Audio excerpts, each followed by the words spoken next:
Hmm. Let me get out there and take a look, see how they're doing. What? Jason's here? Who's here? Jungle? Jungle is here already? It's early. It's early. I see one of the guys here hiding behind the banana tree. Maybe he stayed here last night. I don't know.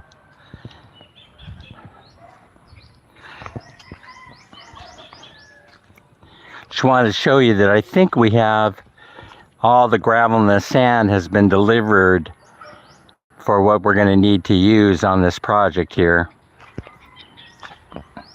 The fence, the digging of the fence line anyway, is complete, I think. And they've been cutting up rebar this morning, or yesterday before they left. They were cutting the rebar. Let me show you something here. We have number 6 hollow block that arrived also.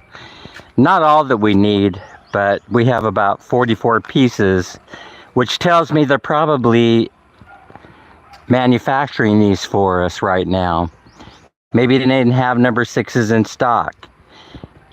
Glenda's here. Who else is here? I missed you guys coming in. Letty Me, Shaney. Who else? Ben. Sam Gloves is here, I mean. Okay, let me flip this around. Oh my gosh, I did it again. I forgot the gloves. I'm sorry, Sam. One of these times I'm going to wear them for you. Let me flip this around. This is what the hollow block looks like. So this is hollow block in the Philippines. This is what they're going to use as part of the foundation for the fence. They'll start off with number 6. You see those big squares in there? Those are going to be filled up with concrete. That's what's going to give it its stability. Then once we come above grade, then we'll start using some number 4 hollow block. That would be the same size as what's here on this fence. The one that they're doing back to back on. Let me go over here and show you the hole.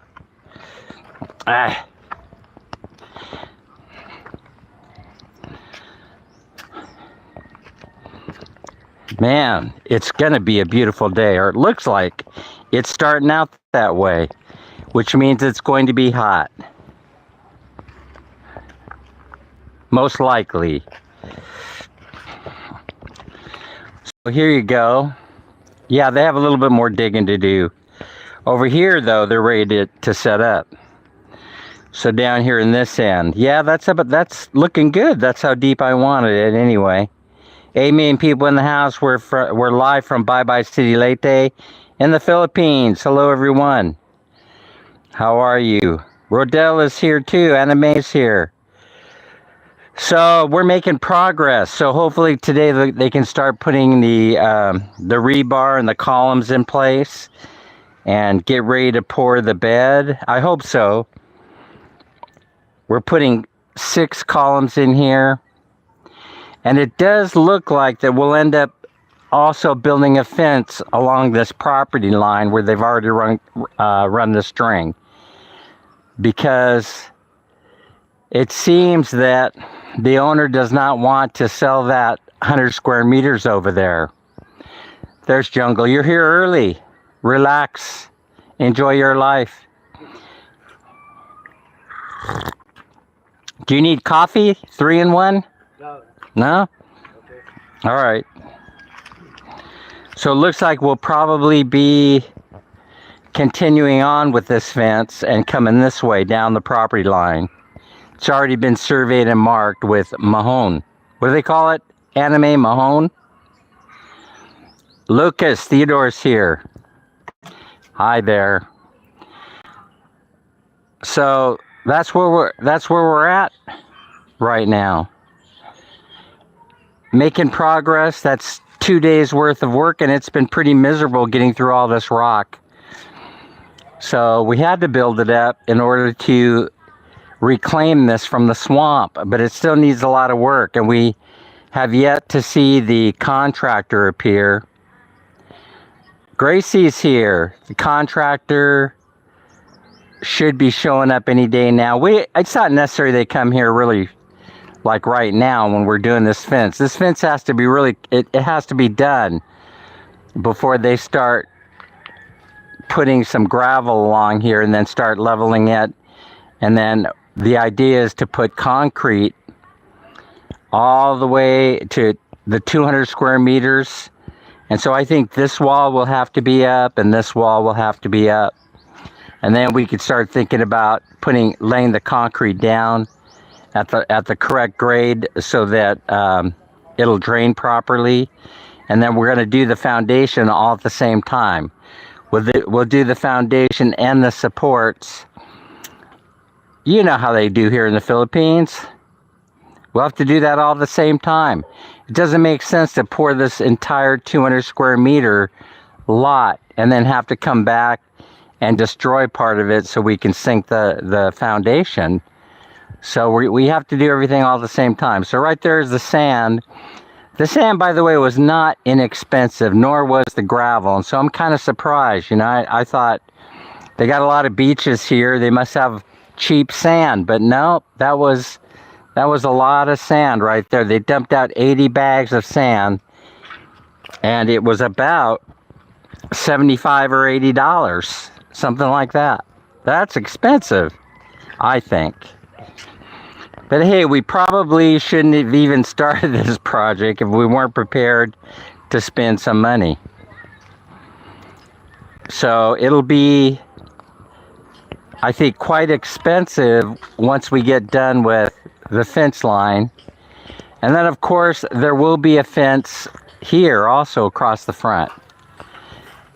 And there's the columns. This fence line here from our other house separating the property here.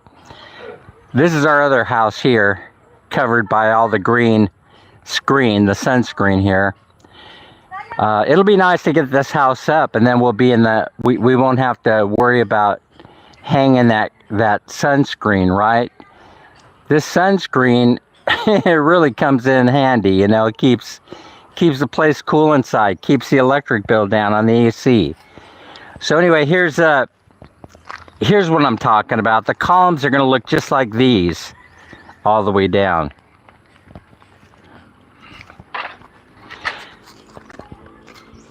Yeah, so you got 1, 2, 3, 4 here, and there they're putting 6 to give that fence a little bit more stability because we're back to back with another one. It's going to be as high as the highest point right there. You know, see where that fence is, comes up? So that's how high it's going to be. Same on this side. And when we get to the front of the house, yeah, I was going to say, the neighbors will be happy. They won't have to pay for a fence. That'll be our expense, right? I'm happy to do it. I have a good heart. And then right here, you got a fence line that will match this one over here of our other house here. So you probably noticed they wrapped up refilling behind that trench where we had to run those water lines. And they grabbed some gravel here and made this pretty stable. So we don't have to worry about destroying the water line over here, our neighbor's water line. It's pretty stable. Then over here, they got a lot of work done, but it probably needs a little bit more. But we're not going to worry about it until after we start figuring out where the fence is going to go and stuff like that. Let me show you how they run the water lines in case you haven't seen this before. I could show you how they do the water lines here in the Philippines. They actually surface mount them. But you can see here, we got to go underneath the dirt. And for obvious reasons, because we have supplies coming in, we don't want to crimp somebody's water line. The neighbors get testy about that if they can't take a shower in the morning. So over here, you can see it's been muddy and rainy, and the water line is not that far down beneath the surface here, hence the rock. And so it's a lot better than it was right here. It was muddy, couldn't even drive a dozer or anything in through here. And so it looks like we still have some more work to. Every time it does this, it compacts. We'll just throw more dirt in there, right? Ray, thank you. Glinda Montero, Pressy Manzanero is here. Anime Ray is hanging in there with us. Lucas also. So, oh yeah, that's what a street light looks like. So anyway, it is a beautiful day, and like I said, they're going to start working on the rebar. They could start at least this front end, and I'm not sure what's going on in the back end. Maybe it's ready to go. I'll have to find out. To find out if we still need to dig a little bit more. And then it looks a little bit shallower than this front end over here. And then right here you can see this line, this straight line, that's the property line. Let me show you the Mahone. I don't know if they buried the Mahone or if it's here to view. Oh yeah, there it is, there it is. But that's what they call the survey marker here in the Philippines. It's down there. I don't know if you can see it or not. It's a little concrete disc thing, a stone. It's official. Let me see. There it is.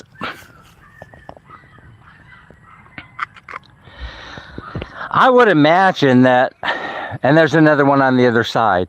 I would imagine that by Saturday, that'll be up. What do you think, Jungle? By Saturday? What? That wall? Do you think by Saturday it'll be up? You think so? Or no? Maybe? Yeah? Where is Jason today? He's coming? Okay. Two-man crew working on this. Two-man crew. So anyway, we'll see. He gave me the look like, huh? Saturday, are you crazy? It's going to take us till next week to get it done. I noticed it, folks. We've been building stuff here in the Philippines for a while. I know kind of how it goes. Plus, what if it rains? You know, if it rains, that'll set us back. Right? Water is not your friend here in the Philippines. Well, it actually depends on how, if it's a light rain or if it's a torrential rain. But we are in rainy season here. We're coming into rainy season. We've been lucky so far. It's rained a little bit, but not very much. A very light rain with a couple of downpours, nothing serious. Comes and go really quickly. And so here's an idea of how we'll be doing the structure for the house. We're going to be doing metal studs with this kind of roof right here. We're not going to be using hollow block, which surprises a lot of people. Good morning. Good morning. Hi. It's a very nice neighbor. And so they're making pretty good progress. This is actually the plan for our roof line. Good morning, good morning. See, just like that. Who's there? Griselda. Chrissy Mama in the house. See, this is they're building a addition to their house right now. And you see they're forming the roof right now, which is what you need to do before you start installing the metal stud, metal 2x4s. And then they're going to use Hardy Flex, and that's the same exact way we're going to be doing ours. This is a nice fence. This is a good example of a fence.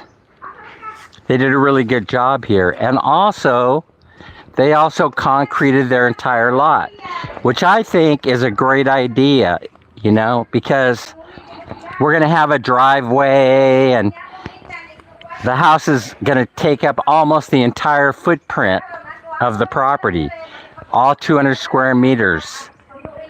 You see there?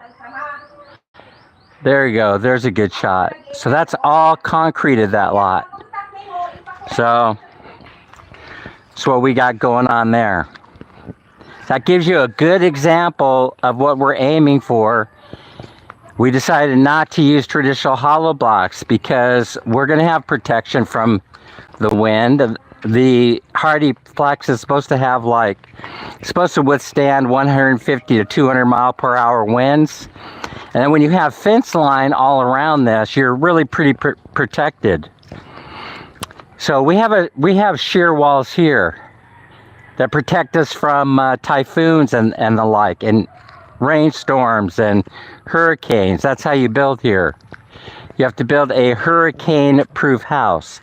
But a lot of people think here that you got to do it in hollow block, and I appreciate that. I think hollow block is a great way to go. The only problem with that is that it's very labor intense and takes a lot of time. You have to be willing to devote 6 months or a year to building your house. And Minnie and I, we like to travel around a little bit. So take a look at this here. This is number 6 hollow block, 6-inch. They have 4-inch and they have 6-inch, and this is 6-inch. And our entire exterior of our house over here that we built, this is all exterior walls are number 6 hollow block. So that's because we couldn't be here when this house was being built, because it was during the great pandemic. And so we did it virtually, and so we had to kind of guess at what could be the right move. And I said, and instead of me worrying about strength of a number 4 block, let's go with number 6. And then it's a no-brainer, because they'll have to put twice as much cement in these holes and rebar and the like. And so you can get it. In other words, I didn't have to worry so much about the strength of the structure on the exterior, because we would cover it by using number 6 hollow block. And at the time, it was not as expensive as it is now. The price of hollow block has probably doubled in the last few years. So this hollow block here, this was expensive. I don't know if they were 20 or 25 cents per block. So Tim must be here. Tim Deziak in the house. That's what we got going on here in a nutshell. This is the morning of day 3, Wednesday here in the Philippines. I don't know if it's 8 o'clock yet, but it's probably getting close. And you can see the property has been cleared, and the trench dug out for the fence. And the engineer is still working on the final plans to submit to the city. Probably he's watching this vlog. And there's 3/4-inch gravel. And sand is all here, and we have cement, and we also have rebar over here for security. I think he's grabbing some right now. There you go. So that's what's on the agenda for today.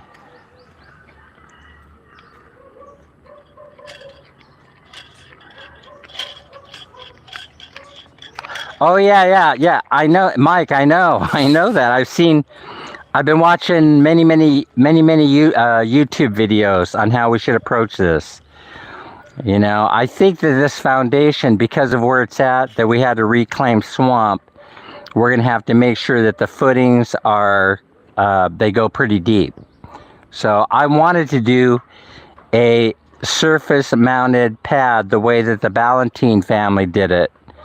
I'm not sure if you've seen that video by the Valentine family, but I got a lot of ideas from watching those videos. So who's here? Barbie is here. Barbie vlog. So it's always a good idea to watch videos, and then you'll get ideas. I wanted a surface mounted. I thought, well, we'll compact this rock, this river rock, and we'll throw some 3/8 or 3/4-inch gravel over the top. We'll grade it properly. We'll reinforce it with rebar and do the foundation and this pad all at the same time. So, it's 7:43. Thank you, Lucas. So, like I said, it might seem a little bit scary, it might, a lot of people wouldn't attempt this on reclaimed swampland. A lot of people would be too afraid of it. I believe this is how we ended up with this property, is that the owners just decided that it was too small of a lot, and it was too, it's too wet. But you can see, it doesn't scare me. It is a little bit frightening, but you have to take the bull by the horns. Yeah, I believe that you could do it really fast, Mike. As a matter of fact, yeah, I appreciate what you're saying here. I know it'll go fast, but before Minnie and I, we take off for another trip somewhere, we got to make sure that the fences are built and this foundation is poured with the supports before we depart. That's what the plan is. Because, when we go places, we stay a month, 2 months at a time. I don't want to be worried about keeping an eye on the construction workers and things like that. And I don't really want to hire a contractor to do the job because it would be twice as expensive as it should be. Maybe not twice. But when I price everything out, it seems like we could build this house for under 2 million pesos or about $40,000. I think we could hit that mark. Could be wishful thinking on my side, a lot of wishful thinking. But hey, once you get started, you can't stop. You have to keep going no matter what happens. And I figure I'd be comfortable getting this pad poured and then getting the foundation done along with the supports. So the contractor for that, or the guy that says he's interested in doing it, has been very busy. He's one of the busiest guys in town, but he'll be here either today or tomorrow, and we'll take a look at it. The hollow blocks, I think these were 25 pesos each for number 6s, Mike. And I think the number 4s are going for like 16 or 17. So it's quite expensive. We're not doing number 6s all the way up. We're doing number 6s for the pad only. We're going to set down some gravel, pour some concrete, follow it up with number 6s to make a good foundation, and then we're gonna go ahead and start building it up with number 4s. Yeah, the sand. Yeah, and I'm wondering if 4,000. I'm wondering if this sand, if I got taken a little advantage of on this sand, but we'll find out. This is 80 sacks at 50 pesos per sack. That's about $1 a bag or less, which would be completely reasonable if you were in the United States, right? So, but that's about where we're at. Jason is here. I just saw him walk by. So the crew's ready to go early. I helped a little bit the other day. I'm not helping today. They just want me to get the hell out of the way. I'm going to honor that request. You're slowing us down, Dan. Get out of the way. How much would you pay in the West for a hollow block? Good morning. Hi, Jason. How's it going? How's the wife and the kid? How's Des and Jasmine and the other kitty doing? Fine, good. There's Jason. Mike says hi. Mike is here from Canada. Yeah. Yeah, cost more if you help. Exactly. Same thing happens here. Dan, you're slowing us down. Get the hell out of the way. Well, that's about all I got. I think that's about all I have for everybody today. We'll see how far they get, and then I will do a live stream tomorrow. And of course, please go rewatch the live streams. That helps out a lot. I need $1 or $2, to get this money going, to get that minimum YouTube paycheck. Thanks so much for being here and for your support. Tim says make sure you use concrete instead of cement, and also plenty of thick rebar. Yeah, they got it sitting over there already. We got it going on. We got the what's it called? The let me show you the bags of mix we already have. It's the blue bags, Tim. It's the blue bags. Ah, here. Well, I can't show it to you because it's underneath. It's underneath the tarp, so it doesn't get wet. Let me show it. Let me see if I can easily lift this up. I think this is the quick hardening stuff.